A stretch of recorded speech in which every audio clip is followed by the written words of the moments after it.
ma ogtahay hooyada uurka leh haddii ay qaadato cunooyinka qaar inay keeni karaan inay dhicisto waa cuno bas ay qaadatay daawo ma aha cunooyinka hooyada xilliga uurka leeda waliba gaar ahaan 3 bilood ee ugu horeysa aan loo ogoleen waxaa kamid ah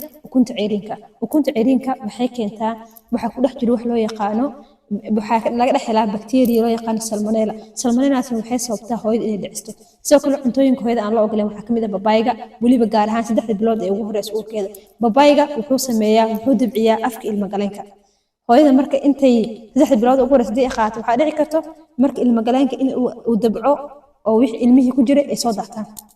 sidoo kale waxaa kamid ah afakaadhada waxaa kamid ah qudaarta aan si fiican loo dhaqin waxaa ku jiro bakteeriyaas oo keeni karto hooyada inay dhicisto sidoo kale waxaa kamid ah afakaadhada looska